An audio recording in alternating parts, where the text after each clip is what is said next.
We're at Cilantro's restaurant. It's on Center Street, just off Plumas Street in Yuba City, and we're talking to Antonio Villagomez. Antonio, thanks for inviting us into your restaurant.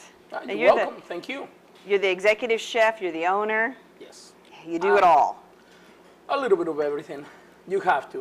When you own a small business, if you don't do 2 or 3 different jobs, you are not helping your business. So my goal is to help my business become successful and be here for a very long time. So yeah, and I do all of those little jobs. How long have you owned this restaurant? For a year. Yeah, but before you worked in other restaurants, is that how you learned? Yes, I've been working in many different restaurants for the last 15 years. All types of restaurants, anything from upscale, French, Italian, to American, South American. I even cook East Indian and Asian food. I love it. I mean, anything that has to do with food, I really, really enjoy. So regardless, tomorrow we can be making hamburgers. I'll be having a really good time because it's not, to me, it's not what I'm cooking, but the fact that I'm cooking, period. You like to cook. I really do.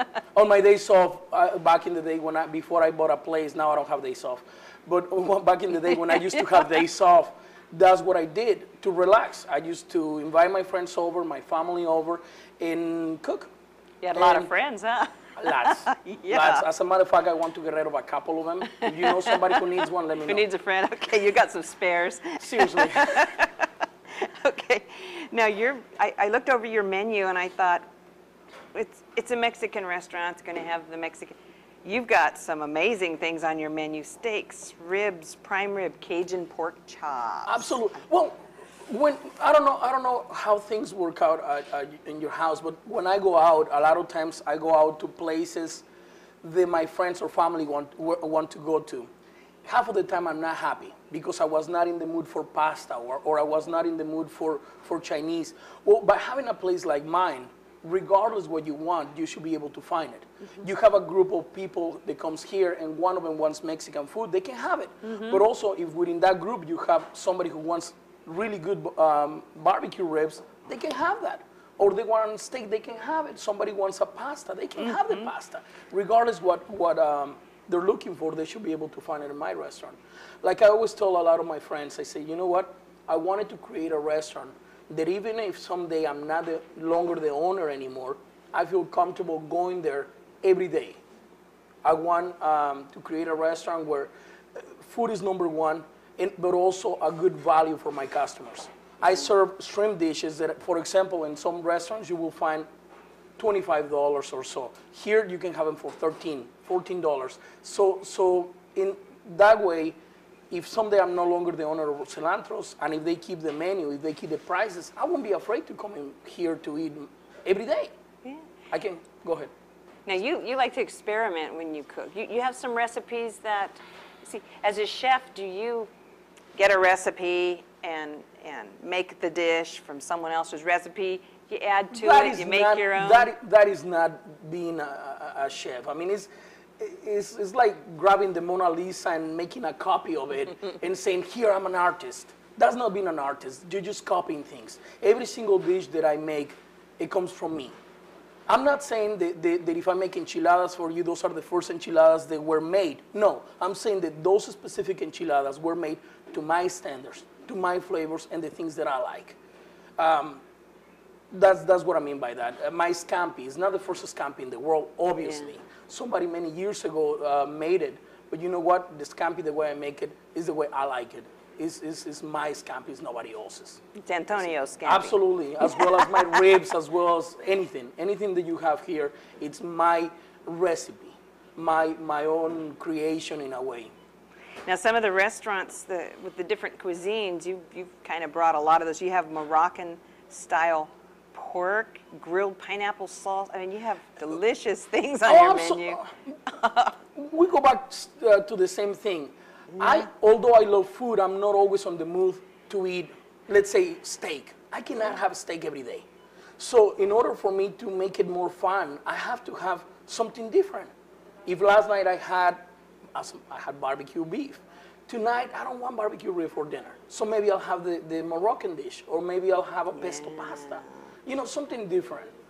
And that's the reflection of that. Those thoughts are in my menu. That's why I have it like that. And it will actually get even better.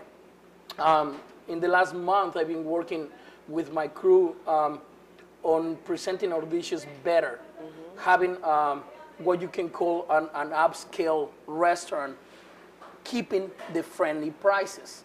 Well, hopefully within the next week and a half, I'll be able to change some things on my menu, including that presentation. You'll be able to come here and have a nice salmon for $12, instead of having to go pay $30 on the place next door. Not that we have a place next door, by the way. But then you know what I mean. Yeah. What's a typical day like for you being the chef and the owner? You stay up late for one because you're open for dinner. Well, I stay up late because I'm a night person to begin with. However, my day starts really early when my daughters wake me up normally. And a normal day for me is a day full of things to do, which honestly it just makes it exciting. The day I don't have anything to do, which it doesn't happen that often, it's boring. To me, I love the fact that I have to wake up and I have to run to the store to get meats that we need at the restaurant. I have to make it to the restaurant, and we have a lunch for 40 at the hospital. So I have to get all of that food ready, and to them, as soon as I get back, we're serving lunch. So I have to make sure everything goes well. As soon as we end lunch, guess what? I still have a lot of things to do. So I don't know, I like it a lot. It really, I don't think that I can find many professions that will make me feel this happy. I also enjoy my days off because I have two beautiful daughters that I adore. They keep me busier than my restaurant. Little girls? Yes, two little girls, a 3-year-old girl and a 5-year-old girl. They are full of energy, and they. Wonder where they get that. I don't know. I don't know, but I mean, yes, I love it though. I mean, like I said, I don't have a dull moment in my life. There's always something exciting happening, and that makes me really happy. I cannot tell you how blessed I have been. I'm living a great, great life. I'm really happy. I'm really, really.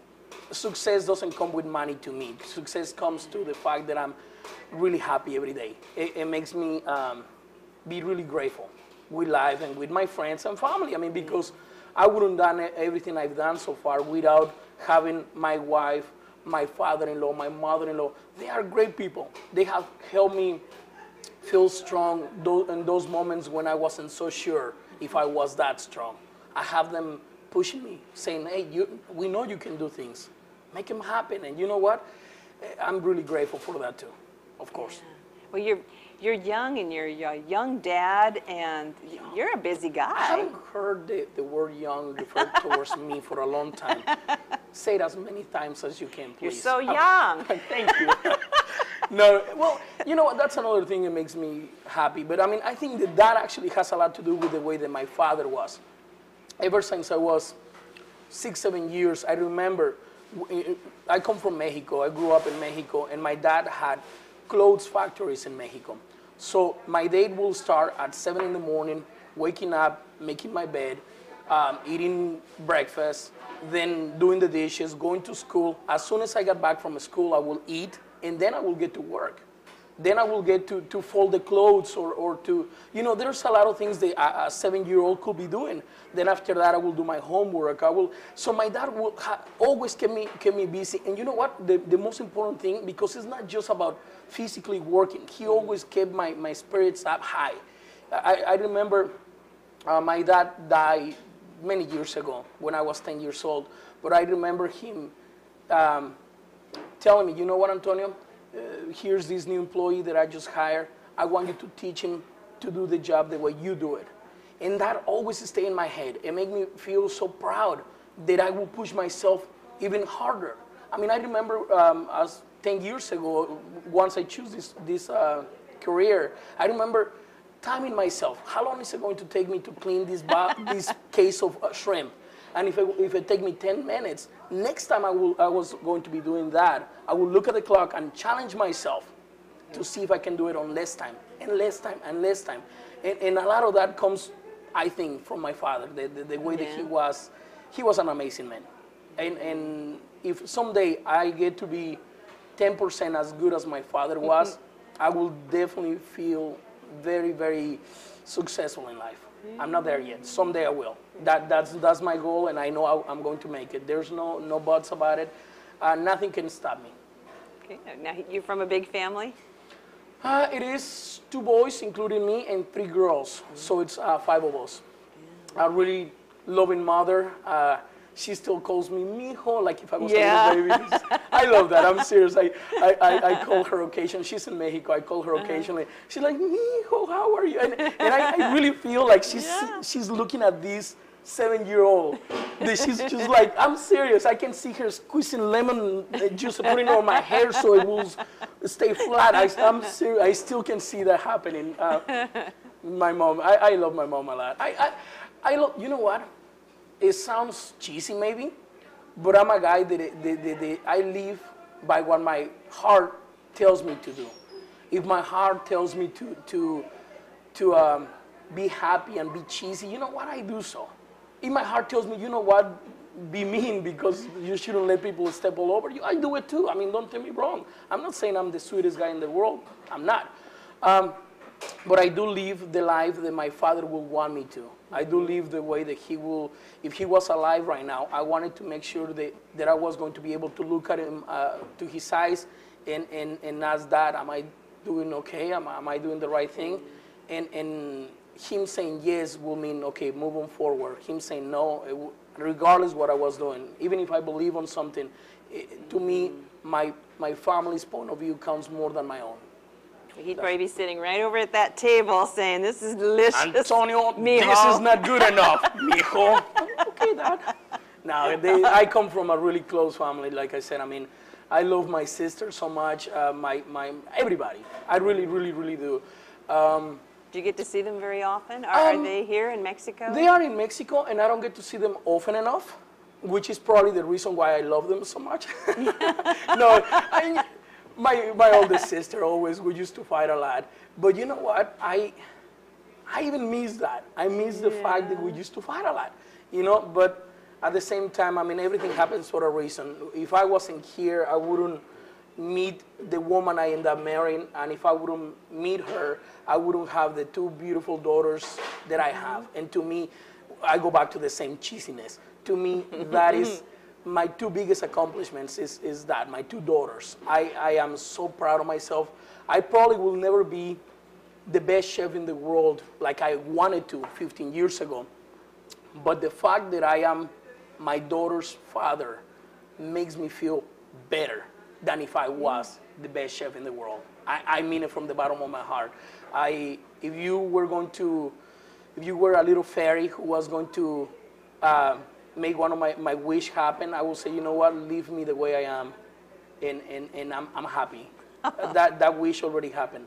That's wonderful. Antonio, thanks so much. I know you're busy. You've been back and forth in the kitchen. You got 250 people catering for. Which is, no, I'm kidding. No, it is busy. It is busy. Thanks for having us in.